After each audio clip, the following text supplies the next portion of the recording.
folks. In today's class, I'll take another complicated problem on the electrostatic forces. So let's say we are given three charges one more time. So A, B, and C.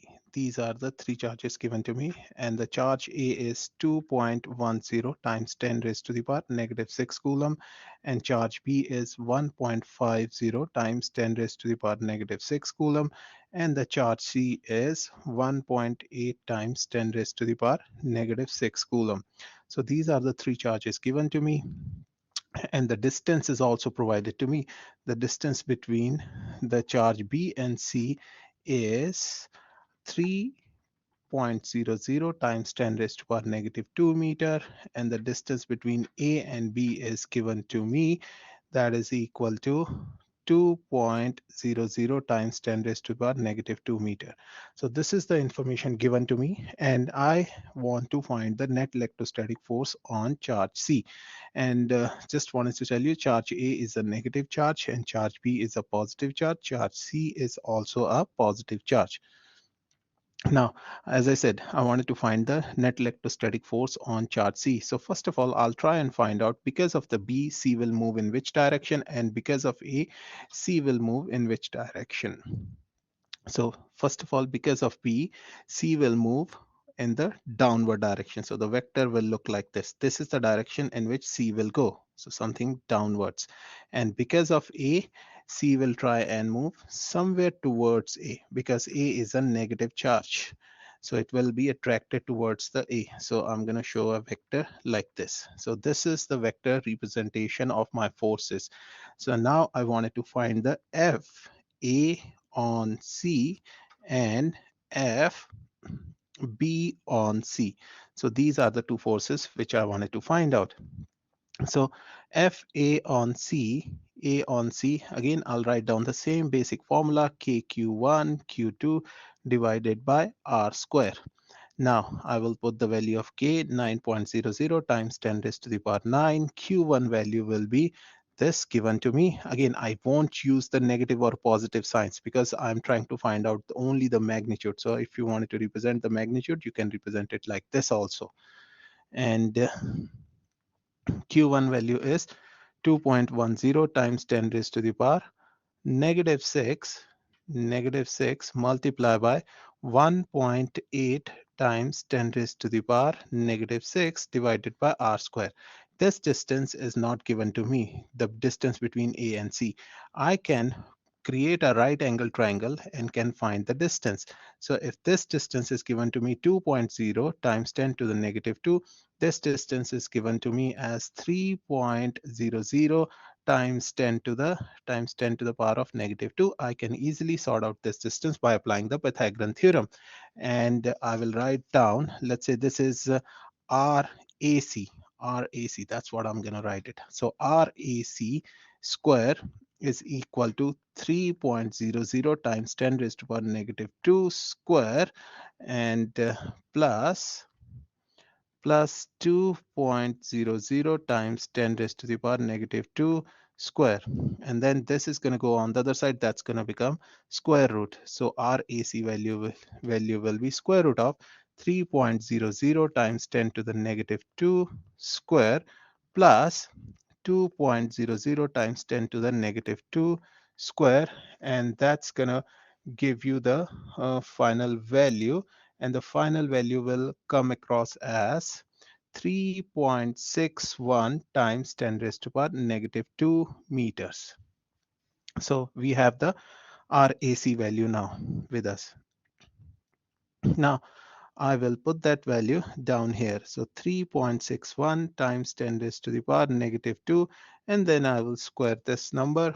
Again, one more time, if you struggling with the calculation, you'll start with the bracket and multiply all these terms together, close the bracket, then press the division, start another bracket, put this number in, close the bracket, and then square it. That's going to give you the force value, and then the force value will come out to be 26.13 Newton. So FA on C, A on C value. And then same way we will find the B on C also. force B on C. That value will be between these two numbers, B and C.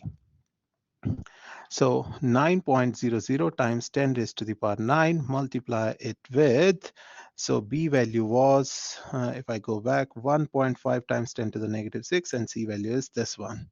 So 1.5 times 10 raised to the power negative 6 multiplied by 1.8 times 10 raised to the power negative 6 divided by the distance between the two. The distance was 3 times 10 raised to the power negative 2. 3.00 times 10 to the power negative 2. Make sure you don't forget to square it. And this number will come out to be 26.97 newtons. So pretty even Stevens. So similar forces we've got. Now, what we're gonna do is we're gonna try and find out the final thing. So we'll draw the vector diagram. So this is the given to me that this is charge C, and I'm gonna try and draw the vector. So this force is given to me, means we figured out this force. We figured out this one was 26.13 Newton, and this value is 26.97 Newton. And now how we can find the equilibrium between them. So I need to first of all find this angle. How can I find this angle? So again, I'm going to go back to the diagram which was given to me. So this is where I'm going to draw the triangle, and this is how it looks like. And if I know this value, if I know this value 3, can I find this angle? So theta, so tangent theta is equal to opposite, which is 2.00 times 10 to the negative 2, opposite to this angle, divided by adjacent, divided by 3.00 times 10 to the negative 2. And then I will cancel these two, and then theta value will come out to be tangent inverse 2 divided by 3. That's gonna be equal to that angle comes out to be 33.7, 33.17, not 17, 33.7, 33.7 degrees. So we've got these values, and now if I know this angle, I will just figure out the rest of the values. So this angle down here, this angle is 33.7 degrees. So the other angle, this angle will be 90 minus 33.7 degrees. You can use this angle, I'm using this angle. So depending upon whatever angle you want to use, you can comfortably use that angle. Both will give you the right answer. So let's say do it 90 minus 33.7, which is 56.3 degrees. So this angle is 56.3 degrees. So again, one more time, I'm going to draw it so that you are not confusing yourself. So this is how it's going to look like. Oops, this line is way too below. So this is how it's going to look like. This is 56.33 degrees, and this force is 26.13, and this force is 26.97. Now I'm going to find the component of this force in the x direction and y direction. So that's what I'm going to do. So I'm going to call it as FA on C. That was, so FA on CX, FA on CY. So in X direction, I will write it as 26.13 cos of cos of 56.3 degrees. And down here, I will write it as 26.13 sine of 56.3 degrees. So this value will come out to be 14, 14.49. And this value will come out to be 21.74. So we figured out both x and y components. And now let me just double check it one more time on my calculator. So 26.13 cos of 56.3. So 14.49. Perfect. So these are correct values. This is again Newton. Newton. This is which direction? This is towards the left direction. If I see this vector, this is towards the x component is towards the left direction. So this value will be negative, and this is upward. So this will remain as same as positive. Now I wanted to find f net x value. That will be f a on c in x direction. Is there any other force along the x-axis? There is no other force along the axis, so I'm going to place 0. So that will be negative 14.49 Newton. F net x. And net y, same. F net y value will be equal to this force which is acting in the y direction, which is positive. So 21.74 positive, and the other force which is acting in the downward direction, see 26.97, this is acting in the downward direction. 21.74 was acting in the upward direction, component of this force acting in the upward direction. This is downwards. So this value will be minus 26.97. And then once I'm going to subtract these two values, that's going to come out to be negative 5.3223. Shall I write? Negative 5.23 newtons.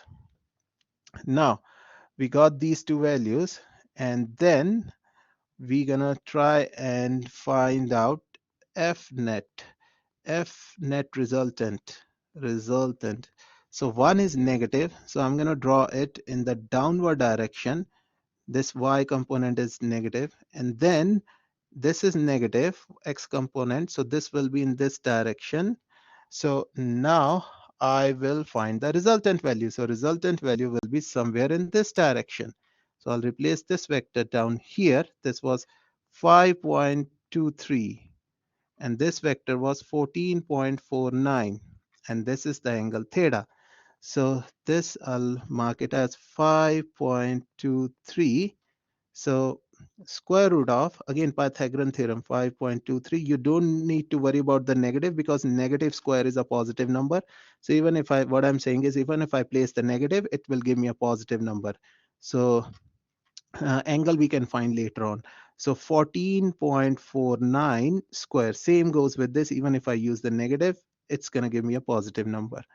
So then what we're going to do is, if I do this calculation, it's going to give me 15.4 newtons. So F net resultant value. So F net resultant, this vector value we've got. So one more time, this is how the vectors were. If you haven't understood it, 14.49, this one was 5.23, and this is the resultant vector which we've got. We just completed the triangle. This value we replaced it 5.23 here, and then this value we've got as 15.4. And then finally we can also find the angle. Tangent theta is equal to opposite upon adjacent, and theta value will be tangent inverse. The value will be 5.23 divided by 14.49. Angle will come out to be 19.8 degrees approximately. So in which direction? That will be, so this was west, this was south. So the angle will be south of west. And so final answer is 15.4 newtons, 19.8 degrees south of west. This is the resultant force. This is F net value. Okay, so hopefully you understood what I did in this question. And so I'll see you at another video. Till then, goodbye.